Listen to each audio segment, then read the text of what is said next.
നിങ്ങൾ എവിടെയെങ്കിലും സ്റ്റക്കാണോ? അതുമില്ലെങ്കിൽ നിങ്ങൾക്ക് എന്തൊക്കെയോ ചെയ്യണമെന്ന് ആഗ്രഹമുണ്ട്, പക്ഷെ അത് എങ്ങനെ, എപ്പോൾ, എവിടെ വെച്ച് ഇംപ്ലിമെൻറ്റ് ചെയ്യണമെന്ന് അറിയാൻ പാടില്ല. ഇതിലേതെങ്കിലും അവസ്ഥയിലൂടെയാണോ നിങ്ങൾ കടന്നു പോകുന്നത്? അങ്ങനെയാണെങ്കിൽ ഈ വീഡിയോ നിങ്ങൾക്കുള്ളതാണ്. നമ്മൾ ഈ ഒരു വീഡിയോയിലൂടെ ഇതിനെ എങ്ങനെ ടാക്കിൾ ചെയ്യണം എന്നുള്ള കാര്യം ഇന്ന് ഡിസ്കസ് ചെയ്യുന്നതാണ്. അപ്പോൾ ഈ ഒരു വീഡിയോ മിസ്സായി പോകാതിരിക്കാൻ ഇപ്പോൾ തന്നെ ഒന്ന് സബ്സ്ക്രൈബ് ചെയ്ത് തരാം. അപ്പോൾ നമുക്ക് തുടങ്ങാം. അടുത്ത മാസം 1-ാം തീയതി മുതൽ ഞാൻ നന്നാവും, അതുമില്ലെങ്കിൽ ഈ പുതുവർഷത്തിൽ ഞാനൊരു പുതിയ മനുഷ്യനാണ്, ഇങ്ങനെ പറയുന്ന ഒരാളാണോ നിങ്ങൾ? അല്ലെങ്കിൽ നിങ്ങളുടെ പരിചയത്തിൽ ആരെങ്കിലും ഉണ്ടാവില്ലേ ഈ പറയുന്നവരെയൊക്കെ അത് അച്ചീവ് ചെയ്യാറുണ്ടോ? എവിടെ നിന്നല്ലേ? ഇതിൻ്റെ റീസൺ എന്താണെന്ന് ആലോചിച്ചിട്ടുണ്ടോ? വളരെ സിമ്പിളാണ്. നമ്മൾ പലരും പല റെവല്യൂഷൻസ് ഇംപ്ലിമെൻറ്റ് ചെയ്യാൻ നോക്കും. അതായത് കൂടുതൽ ഹെൽത്തി ആവണം, അല്ലെങ്കിൽ പ്രൊഡക്റ്റീവ് ആവണം, അതുമില്ലെങ്കിൽ കൂടുതലായിട്ട് വർക്ക് ചെയ്യണം എന്നൊക്കെ പറഞ്ഞ് പലതും നമ്മൾ എഴുതി വയ്ക്കും, അല്ലെങ്കിൽ ചെയ്യാൻ ശ്രമിക്കും. പക്ഷേ ഇവിടെ നമ്മൾ എന്ത്, എപ്പോൾ, എവിടെ, എങ്ങനെ എന്നുള്ള ചോദ്യങ്ങൾക്കൊന്നും നമ്മുടെ കയ്യിൽ ഉത്തരം ഉണ്ടാവില്ല. നമ്മൾ ഇതേപോലെ ഓരോ ഡിസിഷൻസ് എടുത്തിട്ട് പിന്നെ നമ്മൾ മോട്ടിവേഷൻ വരാൻ വേണ്ടി വെയിറ്റിംഗ് ആയിരിക്കും. നിങ്ങളിവിടെ മനസ്സിലാക്കേണ്ട ഒരു കാര്യമുണ്ട്, നിങ്ങൾക്ക് ഇവിടെ ഇല്ലാത്ത മോട്ടിവേഷൻ അല്ല, ക്ലാരിറ്റിയാണ്. നമുക്കൊരു ഉദാഹരണം നോക്കാം. നമ്മൾ പണ്ട് സ്കൂളിലൊക്കെ പഠിക്കുന്ന സമയത്ത് എക്സാം നടക്കില്ലേ, അപ്പോൾ അതിൻ്റെ ഭാഗമായിട്ട് സ്റ്റഡി ലീവ് കിട്ടുമല്ലോ. അപ്പോൾ നമുക്ക് പഠിക്കാൻ ഭയങ്കര താല്പര്യമായിരിക്കും. പലരും സ്റ്റഡി ലീവിനായിരിക്കും ആദ്യമായിട്ട് ബുക്കൊക്കെ കൈകൊണ്ട് കൊടുക്കുന്നത്. അപ്പോൾ ആദ്യത്തെ ഒരു ആവേശത്തിൻ്റെ ഭാഗമായിട്ട് നമ്മൾ എന്താ ചെയ്യുക, ആദ്യമേ മാത്സ് അങ്ങ് എടുക്കും. ചെയ്തത് അബദ്ധമായെന്ന് മനസ്സിലായി അങ്ങനെ അടച്ചു വയ്ക്കും. പിന്നെ ചിലപ്പോൾ സയൻസ് ആയിരിക്കും എടുക്കുക, അതും അധികം ഒന്നും പോവില്ല. ലാസ്റ്റ് വല്ല മലയാളം അങ്ങനെ 1-2 പേജ് വായിച്ച്. സോ ഇവിടെ എന്താ കുഴപ്പം? നമുക്ക് പഠിക്കാനുള്ള ആഗ്രഹമുണ്ട്, മോട്ടിവേഷനും ഉണ്ട്, പക്ഷേ നമുക്കൊരു ക്ലിയർ പിക്ചർ ഇല്ല എന്താ പഠിക്കേണ്ടതെന്നുള്ളത്. ഇനി മറ്റൊന്ന് നോക്കുകയാണെങ്കിൽ, നമ്മൾ ഈ ജിമ്മിൽ വർക്കൗട്ട് ചെയ്യുന്ന ചിലർ കണ്ടു കഴിഞ്ഞാൽ അവർ വരുന്നു, ആദ്യം കാണുന്ന എന്തെങ്കിലും ഒരു എക്യുപ്മെൻറ്റ് യൂസ് ചെയ്യുന്നു, പിന്നീട് അത് കഴിഞ്ഞിട്ട് അതുമായിട്ട് ബന്ധമില്ലാത്ത വേറെണ്ണത്തിൽ കയറുന്നു, കുറേ വെയിറ്റ് ഇട്ട് എന്തെങ്കിലും കാണിക്കുന്നു, ഒച്ചപ്പാടും ബഹളം ആകുന്നു, വീട്ടിൽ പോകുന്നു. സോ ഇവിടെ എന്തൊക്കെയോ ചെയ്യുന്നു എന്നല്ലാതെ വ്യക്തമായൊരു ക്ലാരിറ്റി ഇല്ല.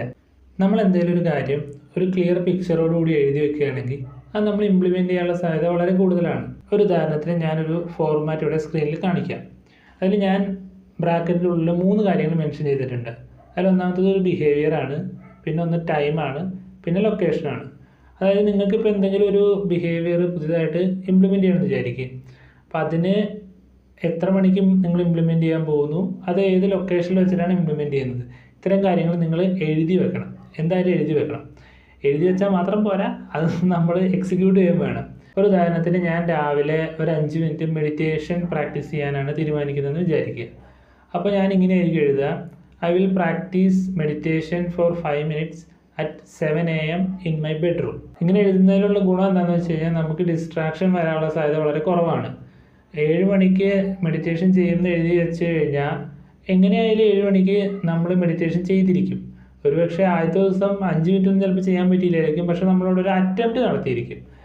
അല്ലാത്തൊരു വർഷം ഇപ്പോൾ മെഡിറ്റേഷൻ ചെയ്യാൻ ആഗ്രഹമുണ്ട്, പക്ഷെ എനിക്കിങ്ങനൊരു ക്ലാരിറ്റി ഒന്നുമില്ല എന്ന് വിചാരിക്കുക. ചിലപ്പോൾ 7 മണിക്കായിരിക്കും ഞാൻ എഴുന്നേറ്റ് കഴിയുമ്പോഴായിരിക്കും ആലോചിക്കുക, ഇന്ന് മെഡിറ്റേഷൻ ചെയ്യണോ അല്ലെങ്കിൽ വേണ്ട, നാളെ ആവട്ടെ, തള്ളിക്കളയുള്ളൂ. അതങ്ങനെ മറിഞ്ഞ് അത് ചെയ്യാനൊന്നും പോണില്ല, പ്രോക്രാസ്റ്റിനേറ്റ് ചെയ്ത് പോവുള്ളൂ. ഇതാണ് നമ്മൾ ഒരു കാര്യം ക്ലാരിറ്റിയോടുകൂടി എഴുതിയാലുള്ളൊരു ഗുണം.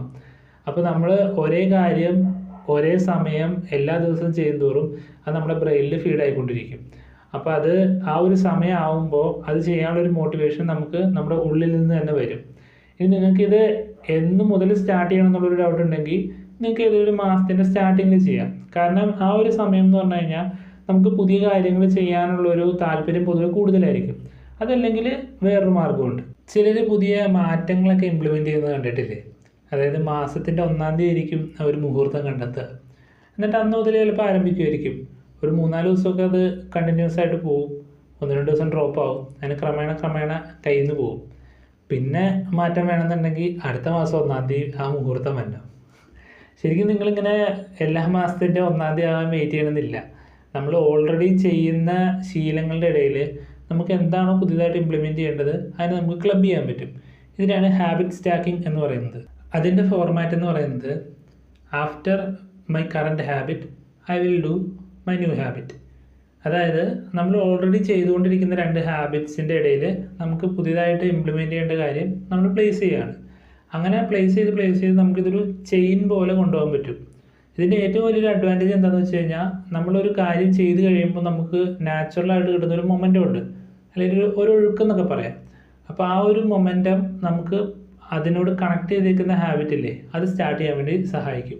അതായത് നമുക്ക് രണ്ട് കാര്യങ്ങളുടെ ഇടയിൽ ഒരു കാര്യത്തെ പ്ലേസ് ചെയ്ത് കഴിഞ്ഞാൽ ഒരു ഒഴുക്കിനനുസരിച്ച് അതങ്ങ് പൊക്കോളും. ഒരു ഉദാഹരണത്തിന് ഞാനിപ്പോൾ രാവിലെ എഴുന്നേൽക്കുന്നു, എൻ്റെ ബെഡ് അറേഞ്ച് ചെയ്യുന്നു, ഫ്രഷപ്പ് ആവുന്നു. ഇതാണ് എൻ്റെ റൂട്ടീൻ എന്ന് വിചാരിക്കുക. എനിക്ക് രാത്രി കിടക്കുന്നതിന് മുമ്പ് ഒരു ബുക്ക് റീഡ് ചെയ്യണം. ആ ഒരു ഹാബിറ്റ് സ്റ്റാർട്ട് ചെയ്യാനായിട്ട് താല്പര്യമുണ്ട്. അപ്പോൾ ഞാൻ എൻ്റെ ഈ മോർണിംഗ് റൂട്ടീനിൽ ചെറിയ ഒരു വ്യത്യാസം വരുത്തും. അതായത് രാവിലെ എഴുന്നേൽക്കുന്നു, ബെഡ് അറേഞ്ച് ചെയ്യുന്നു, ആ പില്ലോയുടെ മുകളിൽ ഒരു ബുക്ക് അങ്ങ് പ്ലേസ് ചെയ്യുന്നു, ഫ്രഷപ്പ് ആവുന്നു. ഇത്രയേ ഉള്ളൂ. ആ ഒരു ഹാബിറ്റ് അവിടെ ക്രിയേറ്റ് ആയി. ഇപ്പോൾ എന്താ സംഭവിക്കുക?